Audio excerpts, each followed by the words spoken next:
자, 안녕하세요. 자연수입니다. 오늘은 방생 이야기를 해드릴까 싶어서 나왔습니다.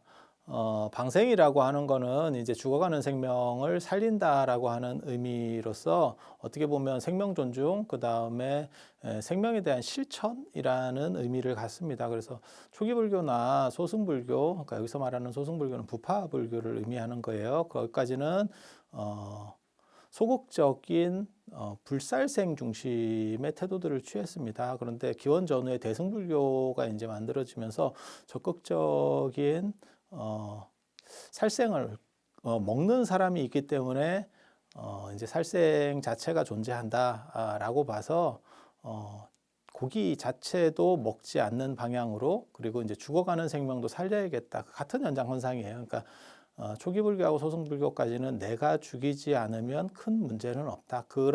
그리고 거기에는 이제 탁발이라고 하는 문화가 있습니다. 그래서 탁발은 이제 인도는 더운 지역이기 때문에 더운 지역이고 물산이 풍부해서 음식을 자급자족하지 않고 이렇게 다른 분들의 보시에 의해서 이렇게 공급받는 구조예요. 그렇다 보니까 사원에서 음식을 만드는 게 아니니까 그 주는 음식을 바탕으로 해서 먹으니까 그러면 뭐 고기를 먹을 수도 있고 그 다음에 뭐 채소를 먹을 수도 있고 그런 문제가 있는 거고요. 그리고 인도는 초기에 유목 문화에서 시작을 합니다. 그렇다 보니까 육식이라고 하는 것이 상당히 주류적이었고요. 그런데 기원 전후가 되면 이러한 인도의 유목 문화들이 농경 문화로 다 바뀌어요. 그러니까 아리안족이 원래 유목에서 시작했지만 인도에 정착한 뒤로는 농경으로 바뀌고, 그래서 힌두교가 만들어지는 과정에서는 바라문교가 힌두교로 바뀌고, 그리고 힌두교로 정착되는 과정에서 가장 이제 유명한 게 소를 못 잡아먹게 하는 행동들이었습니다. 그게 쉬바신과 소를 결부시켜서,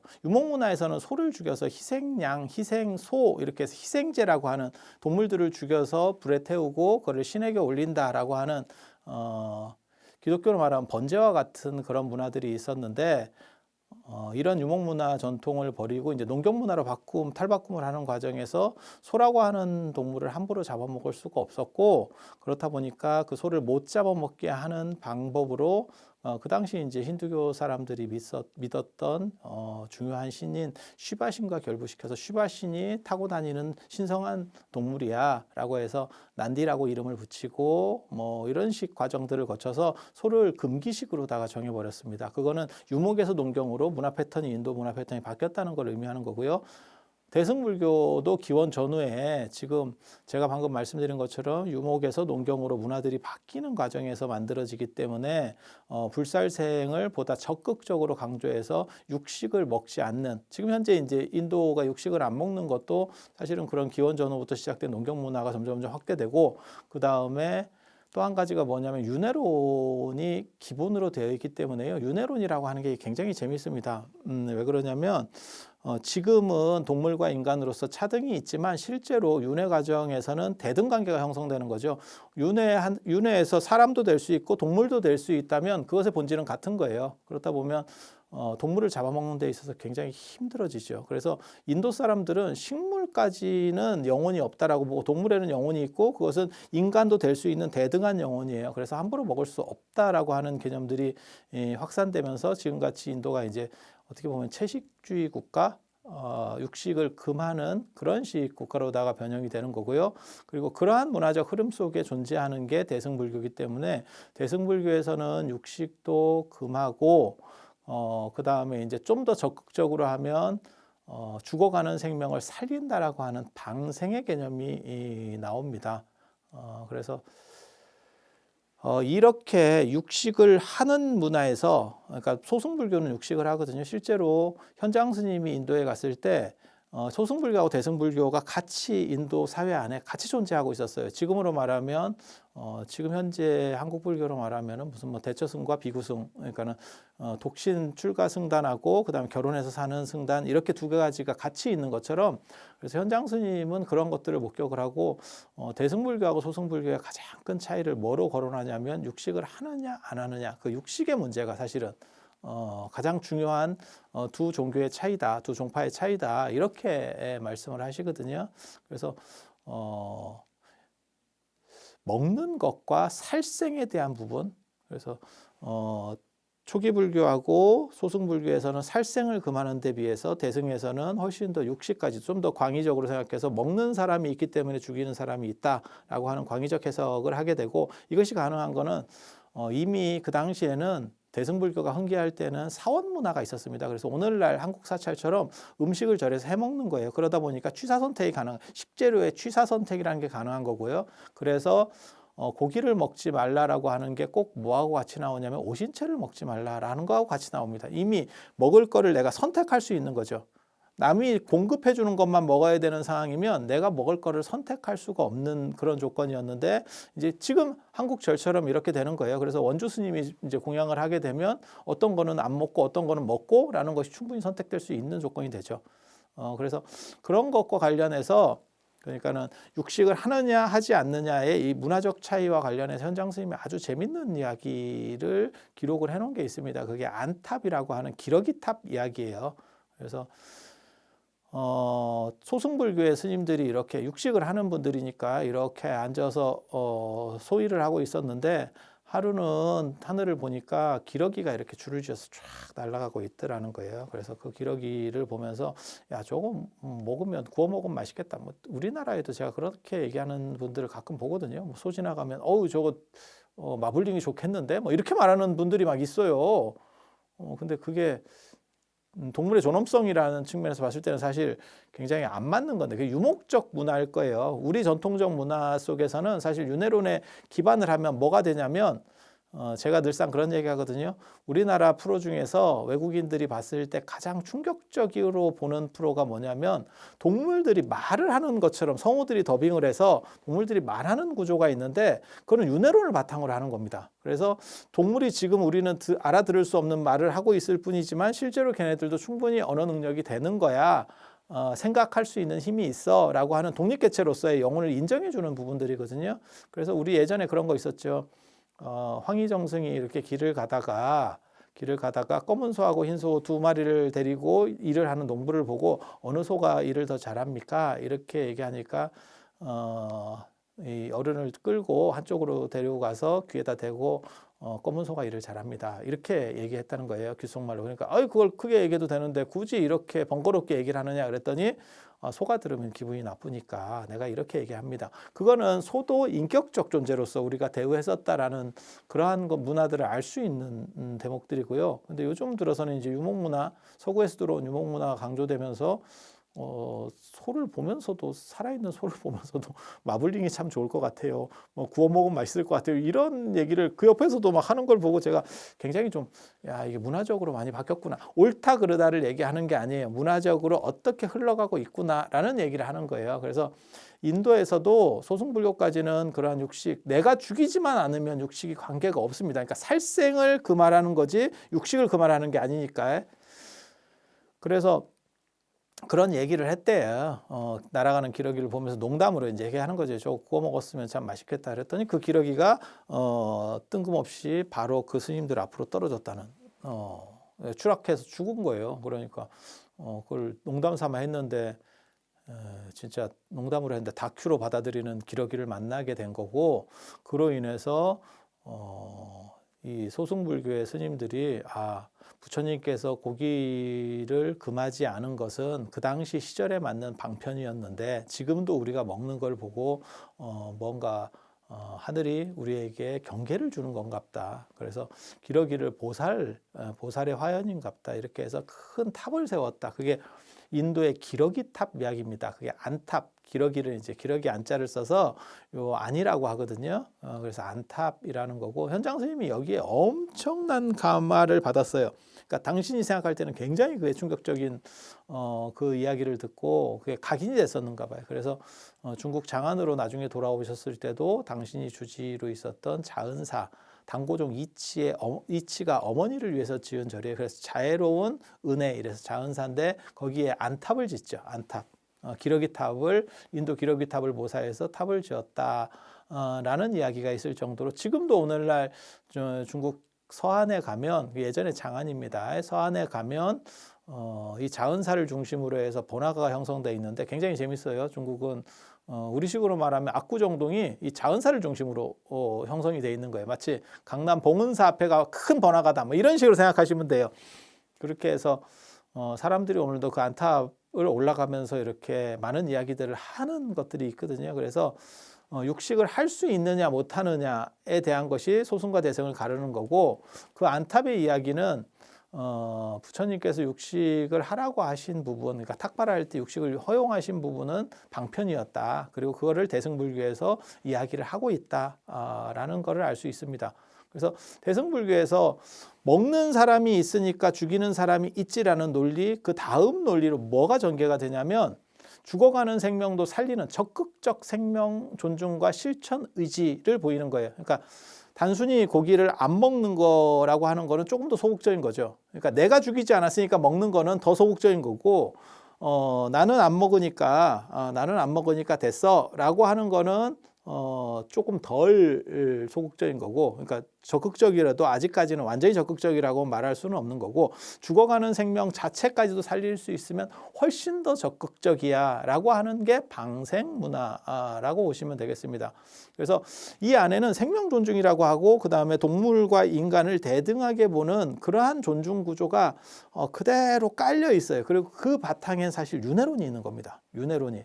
그래서 서구 문화나 유목 문화에서는 윤회론이 없기 때문에 동물을 수단화시킬 수 있는 거고, 동물을 잔인하게 어떻게 이렇게 해서 살찌게 하고, 그 다음에 뭐 푸아그라처럼 그 강제로다가 이렇게 스트레스를 줘서 간이 붓도록 하고, 별 방법들을 다 쓸 수 있죠. 우리가 거위털 그런 얘기도 아시잖아요. 거위를 생털을 뽑죠. 죽여서 뽑는 것도 아니고 생털을 뽑아서 그 거위털을 가지고 우리가 충전재를 만들고, 생털을 뽑아야 또 거위털이 자라면 또 뽑을 수 있으니까. 그래서 그런 잔인한 행동들이 계속 반복될 수 있는 게, 그래서 그 구스탁이나 이런 것들을 입지 말자 이런 얘기까지 나올 정도니까. 그래서 그게 반복될 수 있는 거는 유목문화 전통이 존재하기 때문에 그렇다. 라는 정도 이해를 하시면 되고, 방생은 적극적 생명 존중과 윤회론을 바탕으로 한 적극적 생명 존중과 실천 노력 속에서 나온다.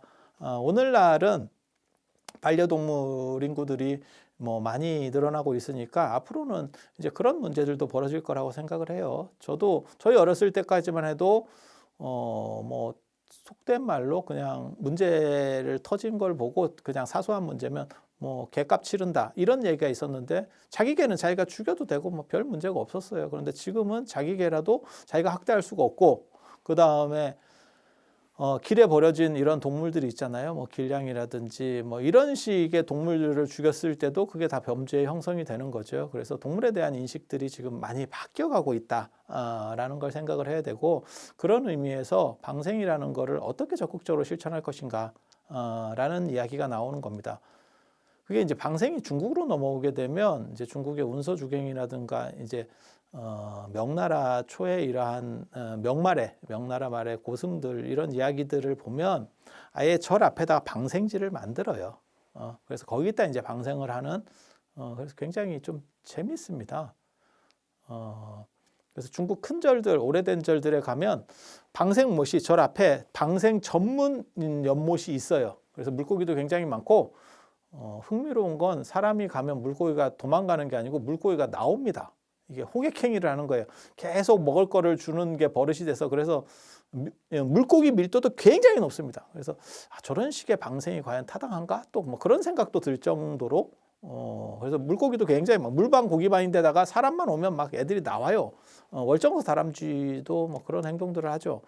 보통 다람쥐면 숨을 것 같지만 사람들이 하도 먹을 걸 주고 이러니까 겨울잠도 안 자고 사람만 오면 나왔다가 먹을 거 왔나 이렇게 택배 직원 보듯이 하는 이러한, 어떻게 보면 일반 택배도 아니고 마켓컬리네. 마켓컬리, 신선식품을 얼마나 배달해 주느냐. 그래서 가만히 숨어 있다가 사람 발소리 들으면 나오는 것처럼, 그래서 물고기도 그런 길이 듭니다. 그게 이쪽 동아시아만 생각한 것 같지는 않고, 태국에 가도 새벽 사원이나 이런 데 가면 거기도 지천으로, 거기는 강 쪽에 완전히 물고기가 대기를 하고 있죠. 늘상 거기를 이렇게 음식도 주고 방생하고 이러니까 아예 대기하고 있는 모습들이 보이죠. 그래서 물고기는 3초만 기억한다, 새대가리보다도 더 나쁘다라고 하는데 꼭 그런 것 같지도 않더라고요. 그래서 그런 식 개념들도 존재하고 있었고, 이제 우리나라 방생과 관련해서 이제 중요한 거는 요즘 들어서 그런 걸 하시는 분들이 있어요. 인간 방생. 근데 인간 방생이라고 하는 것은 사실은 존재할 수 없는 개념입니다. 그래서 인간은 방생 대상이 될 수 없습니다. 그건 인간의 존엄성 자체를 무시하는 거예요. 방생이라고 하는 것은 꼭 나와 대등하지 않더라도 나보다 약간 떨어지는 존재를 구원해 주는 거예요. 죽어갈 만한 존재들을. 인간 방생이 가능할 수 있는 조건은 언제냐면 왕조국가 시절에 왕이 대사면령을 내리고 이런 게 일종의 인간 방생이라고 보시면 돼요. 그런데 현대 국가에서는 근세로 넘어오면서 이렇게 현대 국가가 될 때는 인간 방생이라는 거는 존재할 수 있는 개념이 아닙니다. 인간이 인간을 뭘 어떻게 해준다? 그거는 있을 수가 없는 거예요. 그냥 복지 차원에서 뭘 도와준다라고 하는 건 가능해도 방생이라는 용어를 쓸 수는 없습니다. 그래서 인간 방생이라는 말을 쓰는 거는 굉장히 좀 지양해야 되는 어떻게 보면 이게 기본도 안 되는 용어입니다. 있을 수 없는 용어. 정상적인 판단 속에서는 있을 수 없는 굉장히 야만적 용어예요. 그래서 그런 표현을 쓰는 거 보고 제가 굉장히 깜짝 놀랐거든요. 그래서 그런 부분들이 존재한다는 거 한 가지 생각을 꼭 하셔야 되고, 그 다음에 방생의 대상은 동아시아가 굉장히 재밌어요. 동아시아는 방생 대상을 뭘로 보냐면 용이 될 수 있는 물고기를 방생 대상으로 봅니다. 그게 아마 뭐 수륙제나 이런 데하고도 연결이 되지 싶어요. 정확한 판단들은 안 나는데, 그리고 동아시아에 원래 용봉비무라 그래가지고 용과 봉황 토템이 있습니다. 새 토템에 이제 봉황이 있고, 용 토템에 물고기 토템 계열의 용이 있고, 황하나 이런 데 보면 날개 달린 물고기 토기에 이렇게 그림들이 나오는 게 있거든요. 근데 그런 걸 보면 물고기가 용이 됐을 확률이 상당히 높거든요. 그래서 아시다시피 뭐 황하 문명이나 이제 동아시아에서 세 개의 문명권이 있는데, 황하 문명이 있고, 그 다음에 저 양자강 문명, 양자강 하구 쪽에 있는 양자강 문명, 그 다음에 요하라고 해서 우리가 요동 요서 뭐 요동성 할 때 그 요하, 그래서 요하 문명, 이렇게 세 가지가 있는데, 언제나 이렇게 물 중심으로 해서 강을 끼고 문명들이 만들어지기 때문에 물고기가 토템 중에서 상당히 빠르게 움직입니다. 그러니까 뭐 뱀 아닙니까? 이렇게 말씀하시는 분들도 있는데, 사실은 뱀하고는 약간 달라요. 그리고 용이라고 하는 거는 세 종류가 있습니다. 세 종류가 보통 이제 뭐 RPG 게임이라든지 해리포터나 이런 데서 반지의 제왕 같은 데서 나올 것 같은 서양용, 불 뿜고 금화를 좋아하는데 금화가 쓸 일도 없는데 왜 금화를 좋아하는지 잘 모르겠는 그런 용, 악의 상징입니다. 그냥 무조건 악의 상징. 그게 공룡인지 어쩐지 잘 모르겠어요. 익룡까지 올라갈 수 있는지. 예전에 그 에덴의 용 뭐 이런 책 보면 인간의 무의식은 아주 옛날 거부터 가지고 있다는 거예요. 그래서 공룡 시절에 우리가 인간이 포유류가 살았던 적은 없었지만, 그때에 어떻게 보면 유전자들이 지금까지도 일부 내려오는 게 있어서 그게 공포의 상징이 돼서 무의식에서 떠올라왔을 수도 있다. 뭐 이런 얘기들도 있어요. 칼 세이건의 에덴의 용 뭐 이런 재밌는 책도 있습니다. 그래서 에덴 동산의 용과 관련된 뭐 이런 이야기들이에요. 그래서 그런 것도 있는데 그게 이제 진짜인지 가짜인지는 뭐 잘 모르겠고, 아무튼 서양 용은 그런 용이고, 인도 용은 킹코브라입니다. 킹코브라. 그래서 보통 인도 용은 독을 품고 있고 분노하고 축생이라는 개념에서 다뤄져요. 그러니까 신령하긴 한데 힘은 있는데 동물이에요. 센 동물.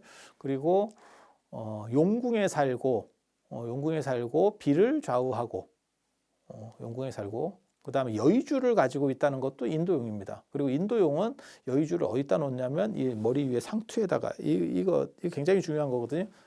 상투에 용 상투에 여의주가 있어요. 우리는 용하면 여의주 이렇게 딱 떠오르면 뭐냐면 발톱으로 잡거나 아니면 허공 중에 떠 있거나 내 앞에 용 앞에 허공 중에 떠 있거나, 안 그러면 입에다가 여의주를 물고 있거나, 이 세 가지 중에 하나거든요. 보통 동아시아의 용은. 그래서 제가 농담삼아 그런 얘기 하는데 여의주 입에다가 물고 있는 용 보면 침 질질 흘리고 있을 거다. 입도 안 다물어지고 무슨 알사탕 큰 거 입에 물은 것처럼. 그래서 보통 그렇게 생각하는데, 원래 여의주는 인도 용애한테서 나오는 거고 걔네는 상투 속에 있습니다. 그게 이제 개주유라 그래서 인도 사람들은 상투 속에 아주 좋은 구슬을 넣어서 모든 나쁜 기운들을 막아낸다. 모든 사떼고 그 다음에 뭐 전염병이라든지 질병이라든지 이런 것들이 침노하는 거를 그 구슬의 좋은 에너지들이 이렇게 방어막을 형성하면서 막아낸다라는 그런 개념이 인도에 존재합니다. 그래서 그게 이제 동아시아로 넘어와서 이제 약간 수용이 되는 거고, 동아시아 용의 수용이 되는 거고, 그래서 인도 용은 킹코브라예요. 킹코브라, 뱀입니다. 뱀, 정확하게 말하면 뱀. 그게 이제 토테화되면서 용으로다가 변형된 거고, 중국 용 같은 경우는 거기에는 물고기의 속성이 제일 중심인 것 같고, 그 다음에 뱀 속성, 그 다음에 돼지 속성, 사슴 속성, 뭐 이런 것들이 다 결합이 돼 있어요. 그래서 용은 앞에서 봤을 때는 돼지코를 하고 있고, 그래서 임금님의 이제 흉배 같은데 가슴에 이렇게 용 이런 거 보면 다 용이 앞면으로 정면으로 있으면 약간 돼지같이 보이고, 뿔은 사슴 같고, 그다음에 몸은 뱀 같고, 뭐 이런 식의 동물이죠. 그래서 물고기가 가장 비율이 큰 것 같습니다. 물고기가 가장 비율이 큰 것 같고, 그다음에 그게 이제 극기를 하면, 어떻게 자기를 이겨서 수행을 해서 넘어가면 그러면 용이라는 짐승을 넘어서는 짐승이 되는 거죠. 그래서 인도에서 용은 그 킹코브라기 때문에 부처님이나 이런 분들을 이렇게 보호해 줄 수 있는 약간의 호의적인 거는 돼도 최고성이라고 하는 것은 못 가져요. 근데 중국 용은 스스로를 이기고 승천하는 용이기 때문에, 하늘로 올라가는 용이기 때문에, 비룡제천, 주역 건케에 나오는 그 비룡제천 이견대인, 그게 이제 나중에 용비어천가 이런 데로 수용이 되는 거거든요. 그래서 그런 거를 생각해 보면 중국 동아시아의 용은 자신을 이기고 완성하는, 그리고 그것을 통해서 승천하는, 그래서 최고 군주의 권위하고 결합이 되는 거죠. 그래서 임금을 다 용으로다가 형상을, 황제나 임금을 다 용과, 그래서 용안, 뭐 골룡포 할 거 없이 전부 용에다 갖다 붙이는 거죠. 그래서 최고 권위는 용의 상징, 최고의 상징을 용으로서 차용하는, 그래서 문화 배경이 약간 다르고, 단 불교가 킹코브라라고 하는 이 나간데, 원래는 나간데, 그거를 번역할 때 용으로 번역하는 바람에 두 가지가 섞이게 되고, 그 섞이면서 나타나는 현상이 뭐냐면 인도 용에 존재하는 용궁이라고 하는 개념하고 여의주라고 하는 개념을 차용해 들어온다. 그래서 동아시아의 원래 전통 용에는 여의주가 없습니다. 그리고 용궁이라는 개념도 없습니다. 그래서 제가 농담삼아 그런 얘기 하는데, 동아시아 용은 원래 승천의 용이기 때문에 하늘로 올라가는데, 하늘로 올라가서는 어디로 가느냐? 결국 용궁으로 가더라. 그게 이제 결국은 번지 점프나 하고 있다. 딱 이렇게밖에 안 되는 거예요. 그래서 심청전에서 나오는 용왕, 서유기에서 나오는 용왕, 이 구조들은 사실은 인도용 구조입니다. 인도용 구조. 그래서 승천의 용이라는 개념들이 동아시아에 있는 거고, 그게 이제 좀 섞여요. 그리고 용과 관련돼서 여러 토템들이 막 붙습니다. 그걸 용생구자라고 해서 좀 복잡한데, 아무튼 뭐 각설하고, 동아시아에서는 가장 신령한 것들이 용 토템으로다가 다 연합되는 그런 측면들이 있어요. 지역이 넓은데. 우리나라하고 중국은 절대 같이 보면 안 돼요. 중국이나 인도는 대륙 국가이기 때문에 지역적 색깔들이 다 다릅니다. 우리나라는 그냥 하나가 거의 비슷하게 통용이 된다라고 보시면 되고, 중국은 언어도 안 통하고, 예전에는 문자도 좀 달랐고, 인도도 마찬가지예요. 그 다음에 인종도 다르고, 문화 풍습도 다르고, 다 달라요. 땅덩어리가 워낙 크니까 거의 뭐 유럽만 하잖아요. 그렇게 생각하시면 차이들이 굉장히 클 수밖에 없다라는 걸 알 수 있죠. 그리고 기후때도 완전히 다르고, 그래서 그들만의 토템들이 나중에 하나의 제국이 형성이 되면서 이렇게 융합되기 시작하거든요. 그래서 용이라고 하는 하나의 단일 이름으로 묶이게 되는 거예요. 그걸 용생구자라고 합니다. 용에게는 9개의 아들이 있다. 그러니까 하나의 토템으로 여러 자잘한 토템들이 쭉 묶여가는 과정들이라고 보시면 됩니다. 그래서 뭐 중국이나 우리나라 사람들은 워낙 용을 좋아하기 때문에 방생의 대상도 뭐 새라든가 이런 거 방생하는 경우는 뭐 거의 못 봤고, 꼭 용이 될 수 있는 동물, 물고기 중에서도 용 되는 거, 그게 이제 거북이. 그래서 주체 방생의 대상 중에 거북이가 있고, 그 다음에 미꾸라지. 미꾸라지 용된다라고, 거북이는 뭐 현무라고 하는 게 있고요. 그 다음에 미꾸라지 용된다. 그 다음에 뭐 개천에서 용난다도 그게 원래 미꾸라지를 두고 하는 얘기죠. 그래서 예전에는 수염난 이 물고기들이 조금 더 높다라고 생각했어요. 그러니까 두 종류가 있습니다. 비늘이 있는 게 더 높다라는 개념이 하나 있고, 비늘 있는 물고기, 비늘 없는 놈이 있고 비늘 있는 놈이 있거든요. 그래서 예전에 제사상도 좀 이제 뼈대 있는 집안에서는 비늘 없는 물고기는 제사상에 안 올린다. 그러니까 막 갈치 이런 애들, 고등어 이런 애들 안 올린다라는 것도 있어요. 꼭 비늘이 있어야 된다. 비늘이 있다는 건 갑옷을 입었다. 신분이 귀하다. 이런 의미로 받아들인 거예요. 꼭 뭐 물고기가 그런 것도 아니지만 옛날 사람들은 그렇게 생각했다는 거예요. 그리고 수염이 있는 거는 남성적인 거고 권위적인 거고 지위가 높다. 이렇게 봤어요. 그래서 수염이 있는 비늘 있는 물고기가 최고다. 잉어입니다. 그게 잉어입니다. 그래서 잉어와 관련해서 뭐 등용문, 잉어가 용문으로 올라가면 용이 된다. 뭐 이런 이야기들이 스토리들이 나오는 거고, 하지만 잉어는 이제 구하기가 좀 힘드니까 수염 있는 물고기들이라는 게 사실은 정확하게 말하면 삼급수의 탁한 물에 살기 때문에 눈이 퇴화돼서 이 촉수가 발전한 물고기들이에요. 그래서 원래는 지저분한 물고기라고 보시면 되는데 옛날 사람들은 수염 있는 거는 권위라고 생각을 했기 때문에, 그래서 수염 있는 물고기 중에서 그러니까 대부분 수염이 있거나 수염과 비늘이 동시에 있거나 둘 중에 하나의 우선성을 가지면 우월성을 가지면 수염이 더 우월성이 강해요. 그래서 수염이 있는 물고기들은 다 용이 될 수 있다라고 생각을 하는 거예요. 용이 될 수 있다. 그리고 그 중에서 가장 단가가 싸고 저렴하게 구할 수 있는 게 이제 미꾸라지죠. 그래서 어떤 분들은 방생이 뭐 자연을 파괴한다, 환경을 파괴한다 이런 쓸데없는 말씀을 하시는데 제가 그래서 그런 얘기 하거든요. 미꾸라지는 100억 마리를 풀어도 절대 환경을 파괴할 수 없다. 환경 파괴를 시킬 정도의 째비가 안 된다. 그러면 무슨 뭐 거북이를 방생하는 데도 있던데요. 거의 없습니다. 제가 장담하는데 거의 없습니다. 없는 이유는 단가가 안 맞아요. 스님들이 그 단가 계산을 못할 리가 없습니다.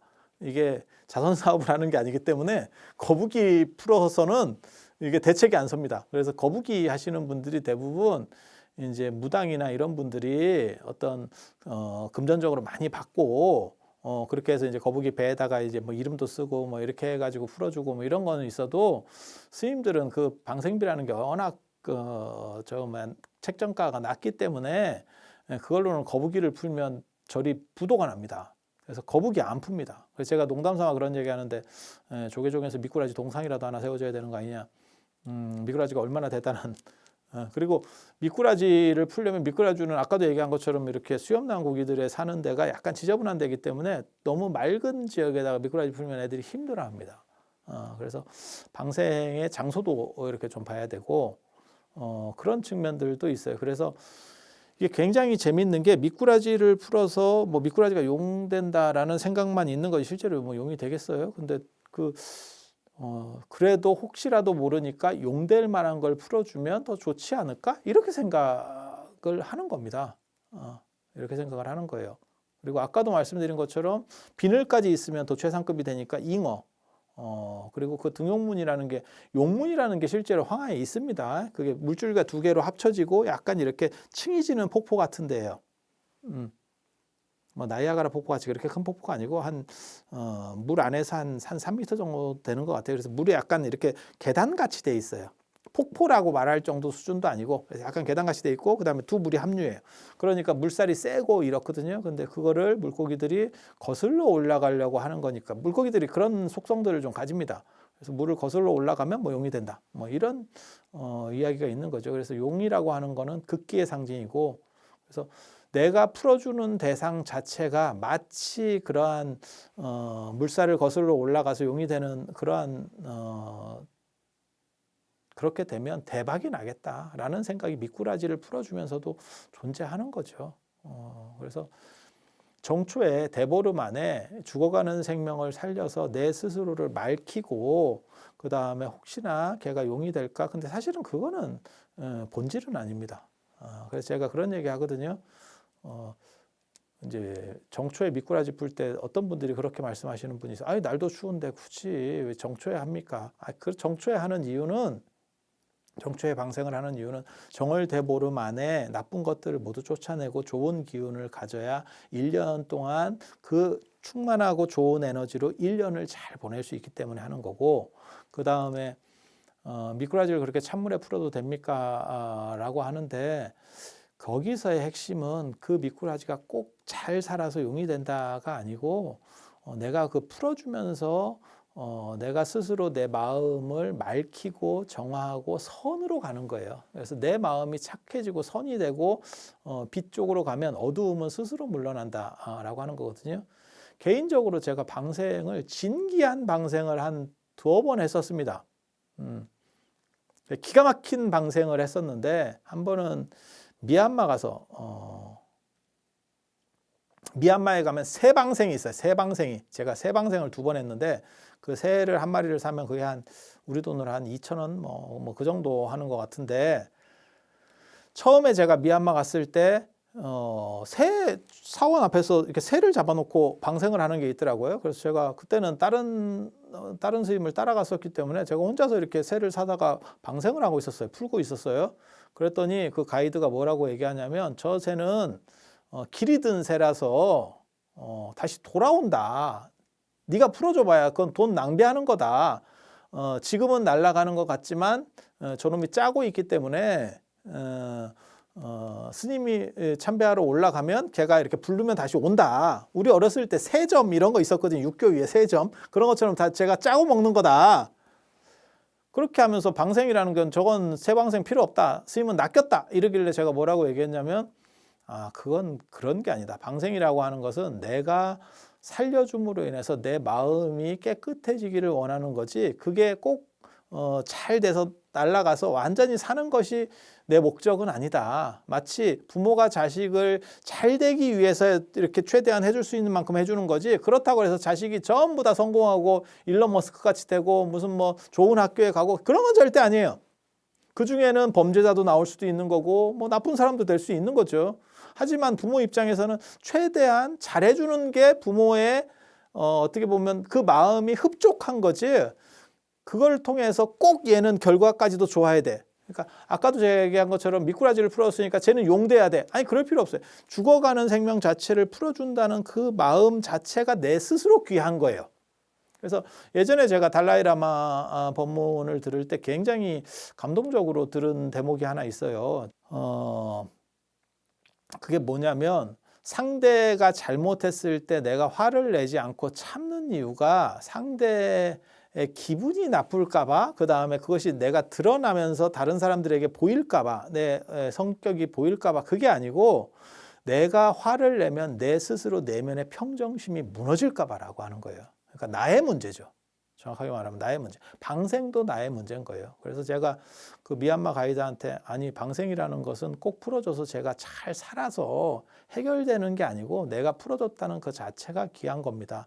실제로 뭐 풀어줘서 야생으로 나갔다가 뭐 더 큰 새한테 잡아먹힐 수도 있는 거고 뭐 뱀한테 먹힐 수도 있는 거고 차라리 돌아오는 게 더 오래 살고 걔한테는 더 편할 수도 있는 거죠. 그러니까 걔도 그런 판단을 하니까 부르면 오겠죠.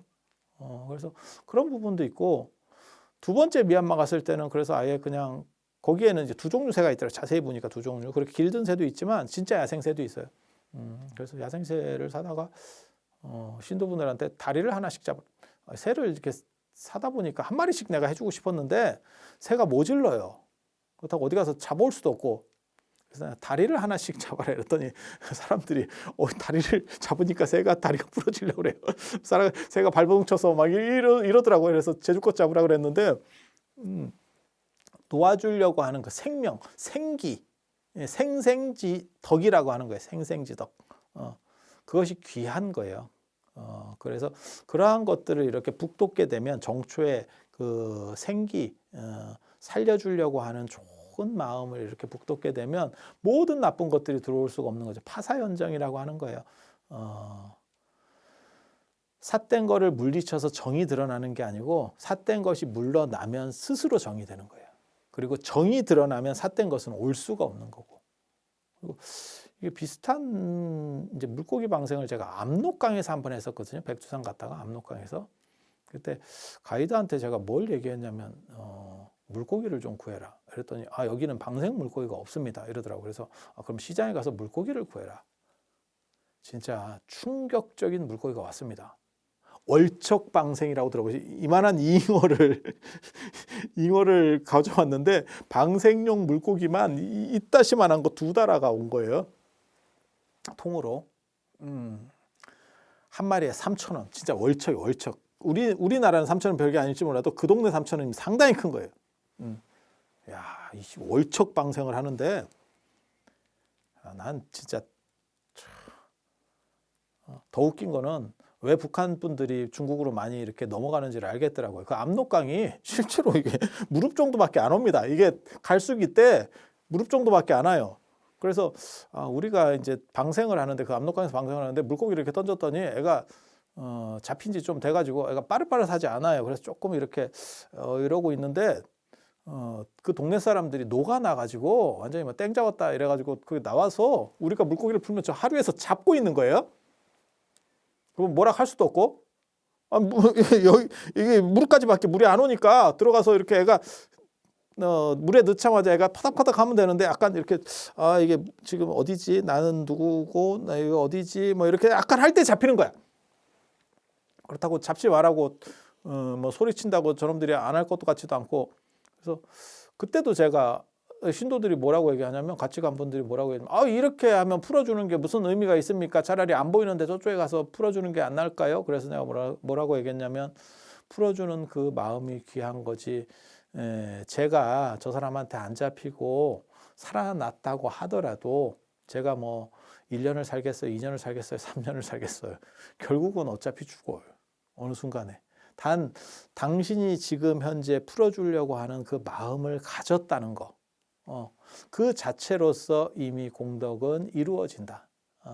라는 얘기를 해줬어요. 그래서 방생이라고 하는 게 풀어주는 대상에 존재하는 게 아니고 실제로는 그렇게 마음을 먹는 나한테 존재한다는 거. 그리고 왜 하필 정초에 하냐면 그 정초에 함으로 인해서 모든 안 좋은 일은 정월 대보름 안에 전부 나쁜 것들을 소멸하고 그 다음에 좋은 에너지를 가지고 그것을 물리쳐내야 되기 때문에 정초에 뭐 다른 사찰에도 가고 삼사순례도 가고 방생도 하고 한다는 거 꼭 기억해 두시고 그 다음에 인간 방생이라는 건 이 세상에 존재할 수 없다. 조금이라도 인간의 존엄성이라는 걸 생각하면 그리고 불교는 원래부터 사성평등으로 해가지고 처음 부처님이 시작하실 때부터 인간평등이라는 걸 주장했어요. 그래서 그런 종교에서 인간 방생이라는 표현 그건 진짜 무식한 표현이에요. 근데 그런 표현들을 가끔 쓰시는 분들이 있어요. 그래서 불교 안에서도 스님들이 진짜 쓰면 안 되는 표현이 천진불이라고 하는 표현도 그렇고 그건 뭐 있지도 않은 얘기예요. 그러면 애들이 다 부처님이면 그러면 이 세상에 부처님이 지천인데 그런 게 어딨어요. 불교에서는 애들을 그냥 업덩어리로 보는 거예요. 거기서 시작해서 그걸 깎여 나가서 결국은 붓다가 되는 거지. 그럼 수행할 필요가 뭐 있어. 그냥 태어난 상태로 그대로 살면 되지. 그 다음에 백중 때 이런 물건 같은 거 태워달라고 이렇게 신도들이 올리는데 그거 갖다가 무슨 뭐 태우면 환경도 오염되고 낭비가 되니까 저 복지원이나 이런 데 좀 가난한 분들에게 갖다 드릴게요. 그거는 당신이 판단할 수 있는 일이 아닙니다. 그게 뭐가 똑같은 거냐면 은행에다가 송금해 주세요 하고 수수료를 받아놓고 이거 송금하는 건 안 맞는 것 같습니다. 제가 적절히 쓰겠습니다. 그렇게 말하는 거 똑같아요. 만약에 그런 생각이라면 이것이 태웠을 때 무조건 가게 되는 거거든요. 태우기 싫으면 아예 안 받아야 됩니다. 그거는 횡령입니다. 횡령, 범죄입니다. 그건 있을 수 없는 일들이에요. 그런데 생각 없는 분들이 자꾸 이런 행동들을 하시는 거를 사실은 좀 많이 환기를 해야 돼요. 생각들을 하면서 그거는 신도가 바로잡든 스님이 바로잡든 잘 몰라서 그렇게 할 수 있어요. 하지만 바로잡아서 사람이 실수를 안 할 수 있는 게 아니고 실수해서 고칠 수 있는 게 귀하다고 하는 거거든요. 그래서 과증물탄계라고 허물이 있음에 고치는 것을 꺼리지 않는 그 자체가 귀한 거예요. 그래서 이런 것들에 대해서는 사실 기본적인 걸 조금만 알아두시면 누구든지 다 생각할 수 있는 문제들입니다. 그래서 오늘 방생에 대한 얘기 나온 김에 같이 좀 이렇게 묶어서 해드린 거고 방생의 기본 정확하게 이해하셨으면 좋겠고요. 그리고 특별하지 않으면 직접 물고기를 풀어주는 거를 권장합니다. 어떤 절들이 이렇게 보면 스님들이 그냥 스님들끼리만 몇 마리 이렇게 하고 끝내는데 그거 별로 바람직하지 않습니다. 방생이라면 당연히 스스로 물고기를 풀 수 있게 하는 자기가 번거롭더라도 생략될 수 없는 것들이 있어요. 절에서 향 키는 거, 절하는 거, 그 다음에 무슨 이런 방생 같은 거 할 때 이렇게 직접 물고기를 풀어주니까 방생이지. 그럼 스님만 방생하고 딴 사람들은 방생을 안 해. 그럼 방생이라고 할 이름을 붙일 필요가 없지. 그럼 당신들끼리 가서 방생하면 되지. 그래서 그런 것들은 사실 그러니까 고칠 수 있는 게 있고 세상에는 고칠 수 없는 게 있어요. 고칠 수 없는 게 있어요. 근데 뭐 마음이 중요한 거 아닙니까? 또 이렇게 꼭 이런 얘기하면 그런 사람들이 있거든요. 마음이 중요한 게 마음이 중요하면 이 세상에 아무것도 안 해도 돼. 아무것도 안 해도 돼. 그리고 이런 것들은 다 그렇게 하는 과정들을 통해서 어떤 에너지가 발생하는 거고 그런 거지. 마음이 중요하면 이 세상에 그럼 뭐 학교 갈 필요도 없지만 마음이 중요하면 부모를 공경하는 것도 아유 뭐 마음만 하면 되지 뭐. 제사 지내는 것도 아유 그냥 뭐 마음만 하면 되지 뭐. 그건 진짜 무식한 얘기거든요. 그러니까 객관과 주관을 전혀 구분하지 못하는 어떤 것은 객관적이어야 되고 어떤 것은 주관적이어야 되는 것이 있어요. 그래서 내용 중심이냐 형식 중심이냐 그다음 형식과 내용을 동시에 갖춰야 되느냐 형식이 우선이냐 내용이 우선이냐 이게 여러 가지들의 논리 구조들이 있는 거예요. 그래서 다른 사람과 관련되고 그다음에 어떤 공유된 집단과 공유되는 것은 형식이 중심이 되고 내용이 같이 가는 겁니다. 마치 뭐 통과 의례라든지 결혼식이라든지 뭐 이런 거 다 마찬가지예요. 다 마찬가지예요. 그래서 기본은 갖춰놓고 거기에 내용들이 들어가게. 그래서 마음이 중심이 아닙니까? 그거는 진짜 너무 좀 슬픈 얘기죠. 슬픈 얘기죠. 그래서 그런 식으로 하면 이 세상에 안 될 게 아무것도 없어요. 그리고 그런 식으로 분별을 제대로 못해서 사실 동아시아가 몰락하는 거예요. 그래서 그런 정도 생각을 하시면 되겠습니다. 그래서 방생 이야기 오늘 이상 마치고 다음에 또 다른 이야기로 찾아뵙도록 하겠습니다. 자, 들어주셔서 감사합니다.